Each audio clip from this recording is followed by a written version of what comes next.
Hello അസ്സാമലൈക്കും, welcome back. ഇന്നത്തെ നമ്മുടെ വീഡിയോ ഇവിടെ ഒരു മോർണിംഗ് റൂട്ടീൻ എന്ന് പറയാൻ പറ്റില്ല.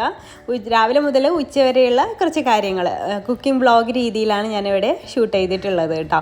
അപ്പോൾ ഞാൻ ഇന്നത്തെ ഈ ഒരു വീഡിയോയിൽ സിമ്പിളായിട്ട് നമുക്ക് വളരെ പെട്ടെന്ന് തയ്യാറാക്കിയെടുക്കാൻ പറ്റുന്ന ഒരു ബിരിയാണിയുടെ റെസിപ്പി കാണിക്കുന്നുണ്ട്. അതുപോലെ തന്നെ സിമ്പിളായിട്ട് ചെയ്യാൻ പറ്റുന്ന ഒരു ബീഫ് റെസിപ്പി എൻ്റെ ഉമ്മയൊക്കെ ചെയ്യുന്ന ഒരു മെത്തേഡിലാണ് കേട്ടോ. പെട്ടെന്ന് ചെയ്യാൻ പറ്റുന്ന ഒരു ബീഫ് റെസിപ്പി കൂടെ ഞാൻ ഇതിൽ ഇൻക്ലൂഡ് ചെയ്യിപ്പിക്കുന്നുണ്ട്. അപ്പോൾ അതെല്ലാം കൂടിയിട്ടുള്ള ഒരു വ്ളോഗാണ്. അതുപോലെ തന്നെ ഇന്ന് ഉച്ചയ്ക്ക് ഉസ്താദുമാർ ചോറിനും ഉണ്ടാവും. അപ്പോൾ അതിന് വേണ്ടിയിട്ടുള്ള പ്രിപ്പറേഷനും കാര്യങ്ങളൊക്കെയാണ് കേട്ടോ. അപ്പോൾ ആദ്യം തന്നെ ചിക്കനൊന്ന് വൃത്തിയായിട്ട് കഴുകിയെടുക്കുകയാണ്. അപ്പോൾ ചിക്കൻ പൊരിച്ചിട്ടാണ് നമ്മൾ ഈ ബിരിയാണി തയ്യാറാക്കി എടുക്കുന്നത്. അപ്പോൾ ചിക്കൻ ആദ്യം റെഡിയാക്കി എടുക്കണം. പിന്നെ ഇന്ന് ഞാൻ ബ്രേക്ക്ഫാസ്റ്റിന് പൊറോട്ട കൊണ്ടുവരാൻ പറഞ്ഞിരിക്കുകയാണ് കേട്ടോ. എന്താണെന്ന് വെച്ചാൽ ഒരു കേക്കിൻ്റെ ബാക്കി ഡെക്കറേഷൻസും കൂടെ ബാക്കിയുണ്ട്. തലേ ദിവസം ഡെക്കറേഷൻസ് ഒന്നും ചെയ്യാതെ വെച്ചിട്ടുള്ള കേക്കാണ്. അപ്പോൾ അതിൻ്റെ ബാക്കി ഡെക്കറേഷൻസ്, പോപ്സിക്കിൾ, അങ്ങനത്തെ കാര്യങ്ങളൊക്കെ ചെയ്യാനുണ്ട്.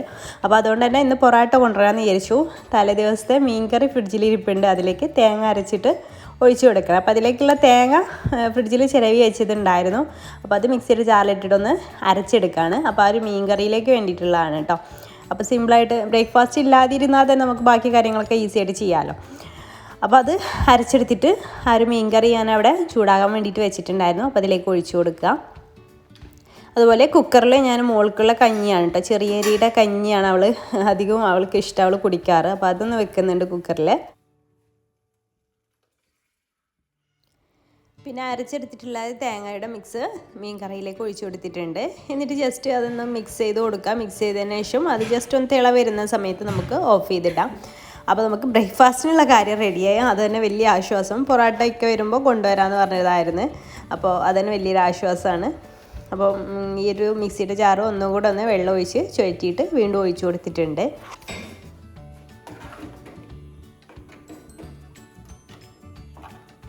അത് കഴിഞ്ഞിട്ട് പിന്നെ ചോക്ലേറ്റൊക്കെ ഒന്ന് കട്ട് ചെയ്തിട്ട് നമ്മുടെ കേക്ക് പോപ്സ്, കേക്ക്സിക്കിൾ, അതിനൊക്കെ വേണ്ടിയിട്ടുള്ള ചോക്ലേറ്റ് കട്ട് ചെയ്തിട്ട് മെൽറ്റാക്കി എടുക്കാൻ വേണ്ടിയിട്ട് ചോക്ലേറ്റ് ഒന്ന് കട്ട് ചെയ്തിട്ട് എടുക്കുന്നുണ്ട്. അപ്പോൾ ഈ ഒരു കേക്ക് ഉണ്ടാക്കുന്നതിൻ്റെ പിന്നാമ്പുറ കാഴ്ചകൾ എന്ന് പറഞ്ഞിട്ട് ഞാൻ കഴിഞ്ഞ ദിവസം അപ്ലോഡ് ചെയ്തിട്ടുണ്ടായിരുന്നു. അതിൻ്റെ വീഡിയോ കണ്ടിട്ടില്ലാത്തവരുണ്ടെങ്കിൽ ഞാൻ ഡിസ്ക്രിപ്ഷൻ ബോക്സിൽ കൊടുക്കാം. അതുപോലെ തന്നെ ഇതിൻ്റെ ഡെക്കറേഷൻസും കാര്യങ്ങളൊക്കെ നമ്മുടെ പുതിയ ചാനലായിട്ടുള്ള റിമാമി ബേക്സിലാണ് കേട്ടോ അപ്ലോഡ് ചെയ്തിട്ടുള്ളത്.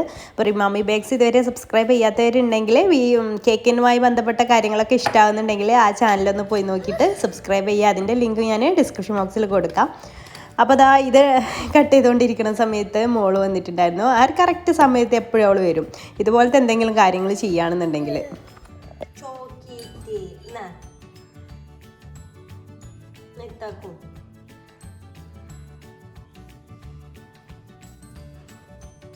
ചോക്ലേറ്റ് മെൽറ്റാക്കി അതിലേക്ക് ഗ്രീൻ കളർ ആഡ് ചെയ്ത് കൊടുത്ത ശേഷം കേക്ക്സിക്കിളും കേക്ക് പോപ്സും ഒക്കെ റെഡിയാക്കി എടുത്തിട്ടുണ്ട്. അതിൻ്റെ ഡെക്കറേഷൻസും കാര്യങ്ങളൊക്കെ ചെയ്ത് അതങ്ങ് സെറ്റാക്കിയാൽ പിന്നെ ഒരു ടെൻഷൻ ഇല്ലല്ലോ. നമുക്ക് ഇനി കേക്കിൻ്റെ കാര്യങ്ങൾ ചെയ്യാനുണ്ടെന്നുള്ള ടെൻഷൻ ഇല്ലല്ലോ.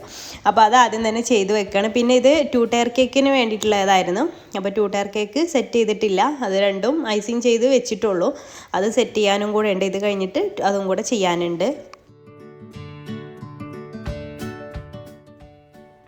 അപ്പോൾ ഇതാ നമ്മളിത് തയ്യാറാക്കി വെക്കുകയാണ്.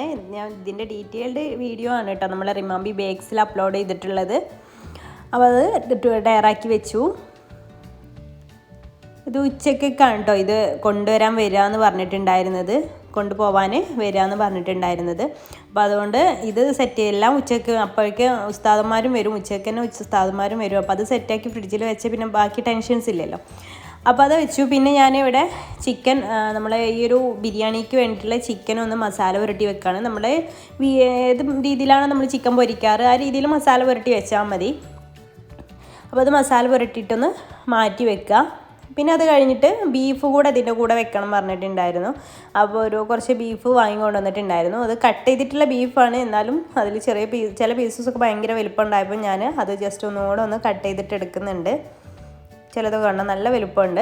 അപ്പോൾ അതൊന്ന് ജസ്റ്റ് ഒന്ന് കട്ട് ചെയ്തിട്ട് എടുക്കുന്നുണ്ട്. എന്നിട്ട് നന്നായിട്ടൊന്ന് വാഷ് ചെയ്ത് ഡ്രെയിൻ ചെയ്യാൻ വേണ്ടിയിട്ട് വെക്കുക. നന്നായിട്ട് വാഷ് ചെയ്തിട്ട് എടുത്തിട്ടുണ്ട് കേട്ടോ. ഇനി നമുക്കിതിലേക്ക് വേണ്ടിയിട്ടുള്ള ഉള്ളികളൊക്കെ ഒന്ന് അരിഞ്ഞെടുക്കാം. അപ്പോൾ നമുക്ക് ഇതിലേക്ക് വേണം ബിരിയാണിയിലേക്ക് ജസ്റ്റ് ഡെക്കറേഷന് വേണ്ടി മാത്രം ഉള്ളി മതി കേട്ടോ, വേറെ കാര്യത്തിനൊന്നും ഉള്ളി വേണ്ട. പിന്നെ അപ്പോൾ ആ സമയത്ത് ചെറുതായിട്ടൊന്ന് കൈയൊന്ന് തട്ടിയിട്ടോ കത്തി. പിന്നെ നമുക്ക് ബീഫിലേക്ക് ഒരു സവാള വേണം, പിന്നെ അതുപോലെ തന്നെ തൈരിലേക്കും, അങ്ങനെ 3 ഞാൻ എടുത്തിട്ടുള്ളൂ ആകെ സവാള കേട്ടോ. പിന്നെ ഇഞ്ചി തൊലി കളയുന്നത്, ഇഞ്ചി അതുപോലെ വെളുത്തുള്ളി, അത്രയും മതി. നമുക്ക് ബീഫിലേക്ക് ഒരുപാട് ഉള്ളികളുടെ ആവശ്യമൊന്നുമില്ല, ജസ്റ്റ് ഒന്ന് അതൊരു 1.5 ടേബിൾ സ്പൂണൊക്കെ രണ്ടും കൂടെ മതി. ഇഞ്ചിയും വെളുത്തുള്ളിയും കൂടെ 1.5 ടേബിൾ സ്പൂണൊക്കെ മതി. നമ്മളിത് അധികം കായമില്ലാത്ത രീതിയിലാണ് ഈ ഒരു ബീഫ് തയ്യാറാക്കി എടുക്കുന്നത്. അപ്പോൾ കായൊക്കെ വേണമെന്നുണ്ടെങ്കിൽ നിങ്ങൾക്ക് ആ ഇഞ്ചി വെളുത്തുള്ളിയുടെ കൂടെ തന്നെ ചെറിയുള്ളി കൂടെ തൊലി കളഞ്ഞിട്ട് ചതച്ചിട്ട് എടുക്കാം കേട്ടോ. അപ്പോൾ ഞാനിത് ഒരു 1.5 ടേബിൾ സ്പൂണൊക്കെ ഉണ്ടാവുള്ളൂ ഇഞ്ചി വെളുത്തുള്ളി പേസ്റ്റ്. അപ്പോൾ അത് ഇതിലേക്ക് ചതച്ചതിന് ശേഷം അതിലേക്ക് ഇട്ട് കൊടുത്തിട്ടുണ്ട്. ഈ ബീഫിലേക്ക് കുക്കറിലാണ് നമ്മളിത് ചെയ്യുന്നത്, അപ്പോൾ ഈസി ആയിട്ട് ചെയ്യാൻ പറ്റുമല്ലോ. ഇനി അതിലേക്കുള്ള പൊടികളൊക്കെ ഒന്ന് ചേർക്കുക.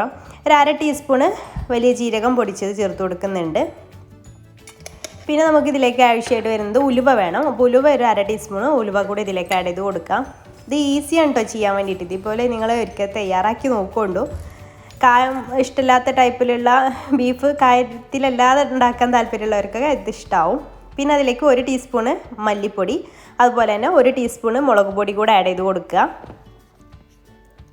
പിന്നെ ഒരു 1/2 ടീസ്പൂണ് മഞ്ഞൾപ്പൊടി കൂടെ ആഡ് ചെയ്ത് കൊടുക്കുക. പിന്നെ ആവശ്യത്തിനുള്ള ഉപ്പ് കൂടെ ചേർത്തിട്ട് നന്നായിട്ടൊന്ന് മിക്സ് ചെയ്തിട്ട് കുഴച്ചെടുക്കുക.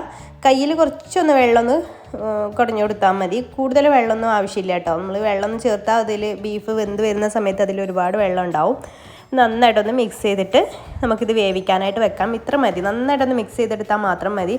വേറൊന്നും നമ്മളിതിൽ ആഡ് ചെയ്യുന്നില്ല, സിമ്പിൾ മസാലകളാണ്. പിന്നെ ലാസ്റ്റ് നമുക്കിത് ചെയ്യുന്ന സമയത്ത് ഉള്ളിയൊക്കെ ഒന്ന് വഴറ്റിയെടുക്കാനുണ്ട്. അപ്പോൾ അത് ഞാൻ വെച്ചിട്ടുണ്ട്. നമ്മൾ ബീഫിനനുസരിച്ചാണ് അതിൻ്റെ വേവിരിക്കുക. 4, 5, 6 വിസിൽ വരെ വേവിച്ചെടുക്കുക. അതേസമയം തന്നെ നമുക്ക് ചിക്കൻ ഒന്ന് പൊരിച്ചെടുക്കാം. ബിരിയാണിയിലേക്ക് വേണ്ടിയിട്ടുള്ള ചിക്കൻ ഒന്ന് പൊരിച്ചെടുക്കാം. ഇനി നമുക്ക് സവാളയൊക്കെ ഒന്ന് അരിഞ്ഞെടുക്കാം കേട്ടോ. അപ്പോൾ ആദ്യം ഞാൻ ബിരിയാണിയിലേക്കുള്ളത് അരിഞ്ഞെടുക്കുന്നത്, അതുപോലെ ബിരിയാണിയിലേക്ക് വളരെ നൈസായിട്ട് വേണം നമുക്ക് അരിഞ്ഞെടുക്കാൻ വേണ്ടിയിട്ട്. നമുക്ക് വറുത്തെടുക്കാൻ വേണ്ടിയിട്ടാണ് കേട്ടോ. അണ്ടിയും മുന്തിരിയും സവാളയും കൂടിയൊക്കെ വറുത്തെടുക്കാൻ വേണ്ടിയിട്ടാണ്. അതുപോലെ തന്നെ തൈരിലേക്ക് ഇതുപോലെ ചെറിയതായിട്ടാണ് ഞാൻ അരിഞ്ഞെടുക്കുന്നത്. അതുപോലെ നമ്മുടെ ബീഫിലേക്ക് കുറച്ച് കട്ടിയിൽ അരിഞ്ഞെടുത്താലും കുഴപ്പമൊന്നുമില്ല കേട്ടോ. അങ്ങനെ 3 ടൈപ്പിലായിട്ട് അരിഞ്ഞെടുത്തിട്ടുണ്ട് 3 സവാളയും. പിന്നെ തൈരിലേക്ക് കുറച്ച് ക്യാരറ്റ് കൂടെ അരിഞ്ഞത് ചേർത്ത് കൊടുക്കുന്നുണ്ട്. അതുപോലെ തന്നെ നമ്മുടെ ചോറിലേക്കും ക്യാരറ്റ് അരിഞ്ഞെടുത്ത് മാറ്റി വെച്ചിട്ടുണ്ട്. പിന്നെ ഒരു പച്ചമുളക് കൂടി തൈരിലേക്ക് അരിഞ്ഞിട്ടെടുത്ത് വെക്കുകയാണ് കേട്ടോ.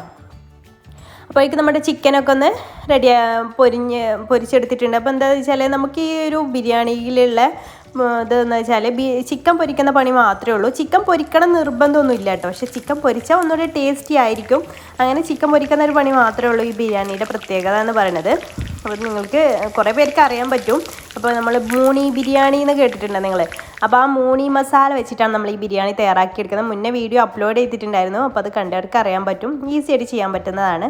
അപ്പോൾ അത് ചിക്കൻ പൊരിക്കലൊക്കെ കഴിഞ്ഞ ശേഷമായിട്ട് ഞാൻ ബ്രേക്ക്ഫാസ്റ്റ് കഴിക്കുന്നത്. ബ്രേക്ക്ഫാസ്റ്റ് എല്ലാവരും കഴിച്ചിട്ടുണ്ടായിരുന്നു, ഞാൻ കഴിക്കാൻ ലേറ്റായി പോയി. ബ്രേക്ക്ഫാസ്റ്റ് കഴിക്കലൊക്കെ കഴിഞ്ഞതിന് ശേഷം ഞാൻ ബീഫ് ആ ചിക്കൻ പൊരിച്ചിട്ടുള്ള ആ ഒരു ചട്ടിയിൽ തന്നെ എന്താ പറയുക, ആ ഓയിൽ ഒഴിവാക്കിയിട്ട് കുറച്ച് വെളിച്ചെണ്ണ ഒഴിച്ച് കൊടുത്തു. എന്നിട്ട് അതിലേക്ക് ഒരു 1.5 ടീസ്പൂണ് കാശ്മീരി മുളക് പൊടിയാണ് ചേർത്തത്, നല്ലൊരു കളർ കിട്ടാൻ വേണ്ടിയിട്ട്. പിന്നെ അതിലേക്ക് കറിവേപ്പില കൂടെ ആഡ് ചെയ്ത് കൊടുക്കുക. ചെറിയ തീയിലിട്ടിട്ട് വേണം ഈ മുളക് പൊടി ചേർത്ത് കൊടുക്കാൻ വേണ്ടിയിട്ട്, അല്ലാന്നുണ്ടെങ്കിൽ അത് കരിഞ്ഞു പോയി ടേസ്റ്റ് മാറും. അപ്പോൾ ചെറിയ തീയിലിട്ടിട്ട് മുളക് പൊടി ചേർത്ത് കൊടുത്തതിന് ശേഷം ബീഫ് ചേർത്ത് കൊടുക്കുക. അതിന് ശേഷം സവാള അരിഞ്ഞത് കൂടെ ഇതിൻ്റെ മുകളിലായിട്ട് ഇട്ട് കൊടുക്കുക. സവാള നമ്മൾ വഴറ്റിയെടുക്കേണ്ട ആവശ്യമൊന്നുമില്ല, ജസ്റ്റ് ഇതിൻ്റെ മുകളിലിട്ടിട്ട് അങ്ങനെ ജസ്റ്റ് മിക്സ് ചെയ്തെടുത്താൽ മതി. പിന്നെ നിങ്ങൾ നല്ല വെന്തുടഞ്ഞിട്ടുള്ള ബീഫ് ഇപ്പോൾ വേവിക്കുന്ന സമയത്ത് വേവ് നന്നായിട്ട് കൂടിപ്പോയിട്ടുണ്ടെങ്കിൽ സവാള ആദ്യം ആ രീതിയിലിട്ടിട്ടൊന്ന് വഴറ്റിയെടുത്ത ശേഷം ബീഫ് ഇട്ട് കൊടുത്താൽ മതി കേട്ടോ. ഏത് രീതിയിലായാലും കുഴപ്പമൊന്നുമില്ല, ഇങ്ങനെ ചെയ്താലും നന്നായിട്ട് തന്നെ വഴന്ന് കിട്ടും. പിന്നെ നമുക്ക് ബിരിയാണിയിലേക്ക് വേണ്ടിയിട്ടുള്ള കുക്കറിലാണ് ഞാൻ നെയ്ച്ചോറ് വെച്ചിട്ടാണ് ബിരിയാണി. നെയ്ച്ചോറ് വെച്ചിട്ടോ അല്ലെങ്കിൽ തിളപ്പിച്ച് ഊറ്റിയിട്ടോ നമുക്ക് ചെയ്യാം. അപ്പോൾ ഞാൻ നെയ്ച്ചോറ് വെച്ചിട്ടാണ് ചെയ്യുന്നത്. അപ്പോൾ അതിൽ തന്നെ ആ ഒരു കുക്കറിൽ തന്നെ ഞാൻ ഇതിലേക്ക് വേണ്ടിയിട്ടുള്ള സവാളയൊക്കെ ഒന്ന് വഴറ്റിയെടുക്കുന്നുണ്ട്. അതും മൊരിപ്പിച്ചെടുത്തിട്ട് മാറ്റി വെക്കുകയാണ്. അപ്പോൾ നെയ്യിലാണ് ഞാനത് ചെയ്തിട്ടുള്ളത്. ഇനി നമുക്കിതിലേക്ക് ആവശ്യമായിട്ടുള്ള വെള്ളം, നെയ്ച്ചോറിന് ആവശ്യമായിട്ടുള്ള വെള്ളം ചേർത്ത് കൊടുത്തിട്ട് ആവശ്യത്തിനുള്ള ഉപ്പ് കൂടെ ആഡ് ചെയ്ത് കൊടുക്കുക. എന്നിട്ട് നന്നായിട്ടൊന്ന് തിളപ്പിച്ചെടുക്കുക. തിളപ്പിച്ചതിന് ശേഷം നമ്മൾ കഴുകി വാർത്ത് വെച്ചിട്ടുള്ള അരി ചേർത്ത് കൊടുക്കാം. ഞാനിവിടെ 5 നാഴി അരിയാണ് എടുത്തിട്ടുള്ളത്. 5 നാഴി അറിയുമ്പോൾ നിങ്ങൾക്ക് മനസ്സിലാവുന്നുണ്ടോ? എല്ലാവർക്കും അറിയായിരിക്കും, നമ്മുടെ മലപ്പുറം ഭാഗത്തുള്ളവർക്കൊക്കെ അറിയും 5 നാഴി എന്ന് പറയുമ്പോൾ എന്താണെന്ന്. അല്ലെങ്കിൽ 5 ഗ്ലാസ് അരി അങ്ങനെ പറഞ്ഞാലും മതി. പിന്നെ നമ്മുടെ ചിക്കൻ എന്താ പറയുക ബീഫൊക്കെ അതിൻ്റെ മറ്റേ സ്റ്റൗവിലിട്ടിട്ട് വേവിച്ചെടുക്കുന്നുണ്ടായിരുന്നു. അപ്പോൾ ആ ബീഫ് ഉള്ളിയൊക്കെ കണ്ടോ കുറച്ച് സമയം ഒന്ന് വഴറ്റിയെടുക്കുമ്പോഴേക്കും ഉള്ളിയൊക്കെ നന്നായിട്ട് വഴന്ന് വരും. അതിലേക്ക് ഞാൻ കുറച്ച് കുരുമുളക് പൊടി കൂടെ ആഡ് ചെയ്ത് കൊടുത്തിട്ടുണ്ട് കേട്ടോ. ഇത്രയും മതി. ഇനി നമുക്ക് അത് അടച്ചു വെച്ചിട്ട് മാറ്റി വെക്കാം. അപ്പോൾ ബീഫ് റെഡി ആയിട്ടുണ്ട്. ഇനി നമുക്ക് മോണി ബിരിയാണി തയ്യാറാക്കി എടുക്കാം. അപ്പോൾ എൻ്റെ അടുത്ത് മട്ടൻ ബിരിയാണിയുടെ ഗ്രേവി മിക്സ് ഉണ്ടായിട്ടുണ്ടായിരുന്നത്. അപ്പോൾ ഞാൻ അവരോട് ചോദിച്ചിട്ടുണ്ടായിരുന്നു മട്ടൻ ബിരിയാണിയുടെ ഇതിൽ ചിക്കൻ വേവിക്കാൻ പറ്റുമോ എന്ന്. അപ്പോൾ ചിക്കൻ വേവിക്കാൻ തന്നെയാണ് പറഞ്ഞിട്ടുണ്ടായിരുന്നത്. അപ്പോൾ അതിന് കുഴപ്പമില്ല എന്ന് പറഞ്ഞു. മട്ടൻ്റെയിൽ ചിക്കൻ കുഴപ്പമില്ല എന്ന് പറഞ്ഞു. പക്ഷേ ഫിഷിൻ്റെയിലൊന്നും ചിക്കൻ വേവിക്കരുത് എന്ന് പറഞ്ഞു. ഫിഷിൻ്റെയും മട്ടൻ്റെയും ചിക്കൻ്റെയും ഒക്കെ ഗ്രേവി മിക്സ് അവൈലബിൾ ആണ്. അപ്പോൾ അത് ഞാൻ 2 പാക്കറ്റ് എടുക്കുന്നുണ്ട് കേട്ടോ. അപ്പോൾ 2 പാക്കറ്റ് ഒരു ചിക്കൻ പൊരിച്ച ഓയിലില്ലേ അതിലേക്ക് അത് കുറച്ചൊന്ന് ഒഴിച്ചു കൊടുത്ത ശേഷം കേട്ടോ ഈ ഒരു മസാല അതിലേക്ക്. പിന്നെ കുറച്ച് മല്ലിയിലും പുതിനയിലും കൂടെ അതിലേക്ക് ആഡ് ചെയ്ത് കൊടുത്തിട്ടുണ്ട്. അത്രയും മതി. പിന്നെ നമുക്ക് ഇതിലേക്ക് ഉള്ളി വഴറ്റി തക്കാളി വഴറ്റി അങ്ങനത്തെ പരിപാടികളൊന്നുമില്ല. ഉള്ളി തൊലിച്ചെടുക്കാൻ അങ്ങനെ കുറേ സമയം പോകുമല്ലോ. അതിൻ്റെ ഒന്നും ആവശ്യമില്ല. വിരുന്നുകാരൊക്കെ വരുന്ന സമയത്ത് നമുക്ക് പെട്ടെന്ന് തയ്യാറാക്കി എടുക്കാൻ പറ്റുന്നൊരു ബിരിയാണിയാണ്. അപ്പോൾ ഇതിലേക്ക് ഞാൻ പൊരിച്ചെടുത്തിട്ടുള്ള ചിക്കനും ചേർത്ത് കൊടുത്തു. പൊരിക്കൽ നിർബന്ധമല്ലേ എന്ന് ഞാൻ പറഞ്ഞല്ലോ. ഈ ഒരു മസാലയിൽ ഇട്ടിട്ട് നമുക്ക് വേണമെങ്കിൽ ചിക്കൻ വേവിച്ചെടുക്കാം കേട്ടോ. അപ്പോൾ ഇങ്ങനെ ആകുമ്പോൾ ഒന്നുകൂടെ ടേസ്റ്റി ആവും. അപ്പോൾ നന്നായിട്ടൊന്ന് മിക്സ് ചെയ്തിട്ട് എടുക്കുക. ഇത് നമുക്ക് കുറച്ച് സമയം ഒന്ന് തിളപ്പിച്ചെടുക്കുക. അടച്ചു വെച്ചിട്ടൊന്ന് വേവിച്ചിട്ട് അങ്ങനെ ഒന്ന് ചൂടാക്കി എടുക്കുക. അതിനുശേഷം ഞാനിവിടെ നെയ്ച്ചോറൊക്കെ റെഡിയാക്കി എടുത്തിട്ടുണ്ട്. നെയ്ച്ചോറ് ഒരൊറ്റ വിസിൽ വന്ന് നല്ല പാകത്തിനുള്ള വേവായിട്ട് വന്നിട്ടുണ്ട്. എന്നിട്ട് ഈ ഒരു ചിക്കൻ്റെ മുകളിലായിട്ട് ഇതൊന്ന് സ്പ്രെഡ് ചെയ്ത് കൊടുക്കുക. ഇത് നമ്മൾ നോർമലായിട്ട് ബിരിയാണിയൊക്കെ ചെയ്യുന്ന പോലെ. ഇതിൻ്റെ ഡീറ്റെയിൽഡ് വീഡിയോ ഞാൻ മുന്നേ ഇട്ടിട്ടുണ്ട് കേട്ടോ. അതിന് വേണമെങ്കിൽ ഡിസ്ക്രിപ്ഷൻ ബോക്സിൽ ലിങ്ക് കൊടുക്കുന്നുണ്ട്. അപ്പോൾ അതാ ഇങ്ങനെ ഇട്ട് കൊടുക്കുക. പിന്നെ നിങ്ങൾക്ക് ഈ മോണി ബിരിയാണിയുടെ ഇത് ആവശ്യമുണ്ടെങ്കിൽ ഞാൻ ഡിസ്ക്രിപ്ഷൻ ബോക്സിൽ അതിൻ്റെ കോൺടാക്ട് നമ്പർ വേണമെങ്കിൽ കൊടുക്കാം. വേണമെന്നുള്ളവർക്ക് അതിൽ കോൺടാക്ട് ചെയ്താൽ മതി. അപ്പോൾ നമ്മുടെ ബിരിയാണി ദമ്മിട്ട് ഞാനൊരു 10 മിനിറ്റ് ലോ ഫ്ലെയിമിലിട്ടൊരു ദമ്മിട്ടിട്ടുണ്ടായിരുന്നു കേട്ടോ. പിന്നെ ഉസ്താദന്മാർ വരുന്ന സമയത്ത് ഞാൻ പാത്രത്തിലേക്ക് വിളമ്പുകയാണ്. ഈ ഒരു സമയം ഉസ്താദന്മാർ വരുന്നതിൻ്റെ തൊട്ട് മുന്നേ ആയിട്ട് കേക്ക് കൊണ്ടുപോയിട്ടുണ്ടായിരുന്നു കേട്ടോ. എല്ലാം കൂടെ ആകെ ഇതായിരുന്നു ആ സമയത്ത് ഇവിടെ.